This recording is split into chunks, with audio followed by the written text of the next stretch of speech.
In the early hours, Europe's largest nuclear power plant faces shelling.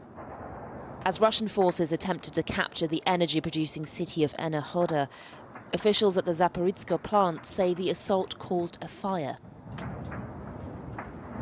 Live footage showed the incoming shelling.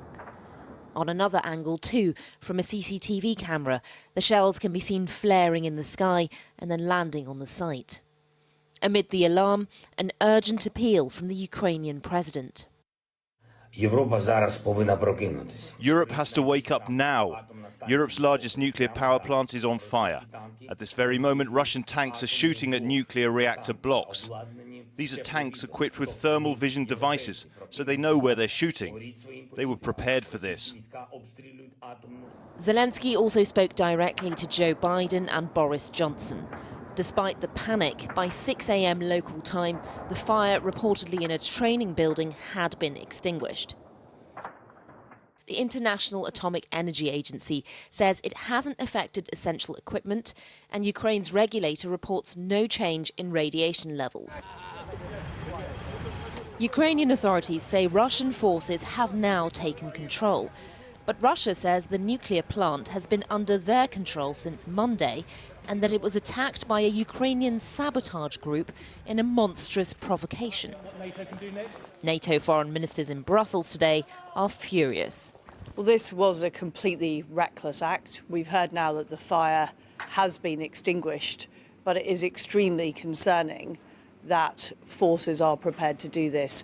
We've called for an urgent meeting of the UN Security Council.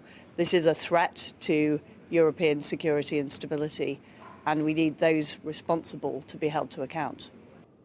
And yet Vladimir Putin believes his special operation in Ukraine is going according to plan. Sit down, please. So says President Macron, who spoke to the Russian leader by phone, having met in person in early February.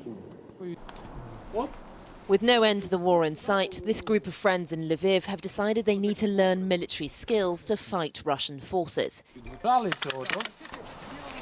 An injured former Ukrainian soldier teaches them how to handle weapons. It's better to shoot from a lying-down position because it will be easier. This welder is making metal barriers to be used as roadblocks to try and stop incoming soldiers. The youngest here is 16. The eldest is 68, and it turns out that the people who are older, they have understood there's no place to run. The worst thing that could happen has already happened. The war is already at our door. Every night they leave the finished barriers outside the scrapyard for anyone to take, defiant and determined to stop Russian troops. Fatima Manji reporting. Well, in an act of defiance, 300 members of the Ukrainian parliament who secretly met yesterday in Kyiv sang the national anthem together in the parliament amid the ongoing shelling by Russian troops.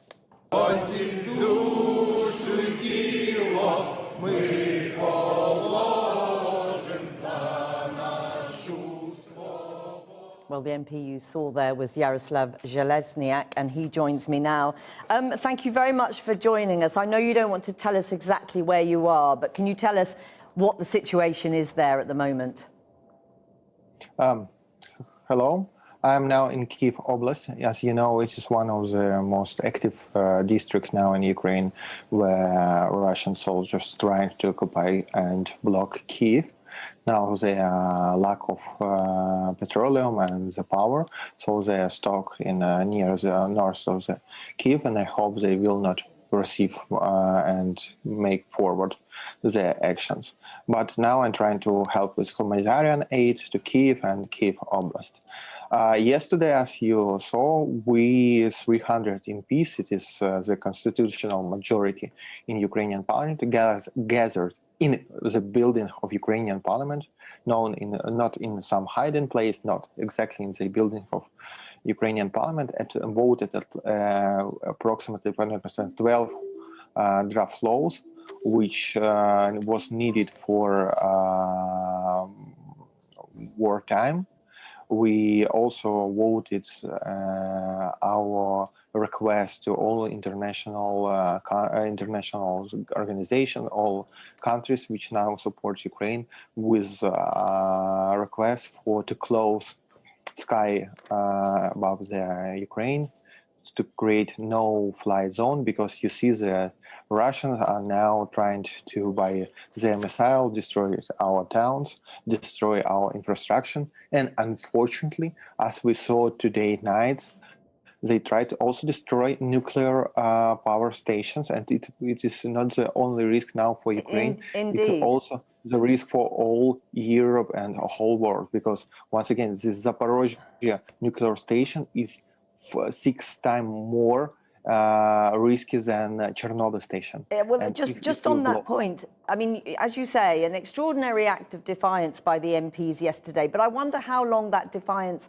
can last in the face of some really alarming developments, not least this attack on the nuclear power plant last night. I mean, that must spread real alarm among Ukrainians.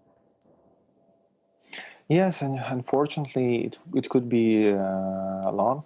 And we understand that we are smaller army comparing with Russia, a big country, and a lot of soldiers. But you know, we are protecting our land. And yesterday and days before that, I was in Kiev. And if you are in Kiev, you understand that it is impossible to any country to occupy and to take power inside Kiev. They could block around Kiev, but if you are going as a Russian soldier inside Kiev, you will be killed, because there is a lot of weapons on the street. There's a lot of cocktail Molotovs on the street, and the people of Ukraine, we have 2 revolutions and democracy democracy and the European Union choice, so it is impossible to get inside Kiev. But what are you hearing from Mariupol and Odessa? Because we are hearing very bleak reports from those places. Look, I'm born in Mariupol, and I'm from Mariupol. It is for our understanding, it's one of the most eastern city in Ukraine. It's 600,000 populations. My sister now in Mariupol, and I have not any connection with her husband or herself at least last 3 days. I know that they are sitting without electricity. I know that they're sitting without any supply of food, and even there is, I'm not sure that any other communal services are provided now. I just spoke with my cousin, and he has neighbors which could see the house of my sister, and they say that now it's okay. It's not under a missile attack. But once again, it's a very bad situation, as well as in Kharkiv. I just want to ask you very, very quickly, sir. NATO foreign ministers are meeting today. Ukraine have made it very clear what they want from NATO. NATO have made it very clear there is no question there will be no fly zone. Is there anything else they can offer you right now? Look, what we need from all countries, all international organizations. First of all, no-fly zone. Second is providing more weapons, because you know, in Ukraine we have the army, and as well we have so-called territory security. It is just civilians who gather in groups and protect their own cities. There is checkpoints, they connected with army, so it is, look, it is like second army of Ukraine. And now they asking just hamlets, the bulletproof clothes, and weapons. Yaroslav, bullets. I'm sorry to cut across you there, Yaroslav Zelezniak. We have to finish there, but thank you so much for talking to us. Thank you. Well, here the government has called for a special meeting of the UN Security Council. Our political correspondent Liz Bates is in Westminster. Liz, what can you tell us? Yes, well, as that situation was developing overnight with the nuclear power plant, what we know is that there was a phone call between President Zelensky and Boris Johnson. And in that phone call, the Prime Minister told the Ukrainian President, first of all, the reckless actions of President Putin could now threaten the security of all of Europe. He also said to him that he would now seek that meeting, as you said, an emergency meeting of the UN Security Council in the coming hours. Elsewhere, the Foreign Secretary, Liz Truss, is in Brussels. She'll be in meetings today of NATO, of G7 foreign ministers, and also there will be a meeting of the EU's Foreign Affairs Council. Now, the government here has been under pressure over sanctions, critics saying that they need to go much further. That is an issue that she has said that she will be raising with allies today. We've been very coordinated in sanctions. We've shown huge unity. It's having a big effect in Russia, but we now need to do more. We particularly need to look at the oil and gas sector. How do we reduce our dependence across Europe on Russian gas? How do we cut off the funding to Vladimir Putin's war machine? That's what I'm going to be advocating at both the G7 and the discussions with the EU. Yes, that comes after some criticism here of the UK's sanctions regime, including from some Conservative MPs, and in particular the targeting of individuals, the seizing of assets here in the UK. What critics say is that that process has been too slow and that it just simply hasn't been transparent enough. So that is one area where we could expect to see some movement in the coming days. Liz, thanks very much. Now, the head of the UN's nuclear watchdog says he's willing to travel to the Chernobyl site to negotiate with Russia and Ukraine with the aim of ensuring the safety and integrity of nuclear sites during the conflict, calling the situation extremely tense and challenging. Well, joining me now is Dr. Patricia Lewis, who's director of the International Security Programme at Chatham House. Dr. Lewis, thanks very much for speaking to us today. I mean, how alarmed should we be?